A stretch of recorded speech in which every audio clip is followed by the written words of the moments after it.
అవుతాయి. రోజుకొక మోసం వేసుకున్న తన జీవిత కాలంలో ఎన్నో మోసాలు అవుతాయి.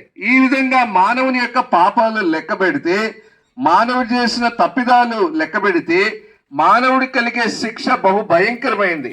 అది ఏంటిది అని అంటే, అది చిన్న తప్పైనా పెద్ద తప్పైనా మానవుడికి పాపం ద్వారా కలిగే శిక్ష ఏంటిదంటే దేవుడి నుంచి ఎడబాటు, అంటే దేవుడి నుంచి దూరం అయిపోవడం. అదే భయంకరమైంది, అదే నరకం, నిత్యాగ్నిగుండం.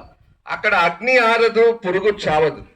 అటువంటి స్థలానికి మానవుడు వెళ్ళాలి. ప్రతి మానవుడు కూడా పాపములో పుట్టిన ప్రతి మానవుడు, పాపక్రియలు చేసిన ప్రతి మానవుడు కూడా అలాంటి చోటికి వెళ్ళాలి. అయితే దేవుడు ప్రేమించి నేను సృజించిన మానవుడు, నేను కలగజేసిన మానవుడు అటువంటి స్థలంలోకి వెళ్ళకూడదని చెప్పి ఆ దేవాది దేవుడు, ఈ సృష్టినంతా కలగజేసిన ఆ దేవుడు మన పాపముల కొరకై ఈ భూమి మీదకి వచ్చాడు. మానవ అవతారం ఎత్తాడు. కన్యక గర్భములో ఆయన జన్మించాడు. ఆయన జన్మములో ఏ పాపము లేదు.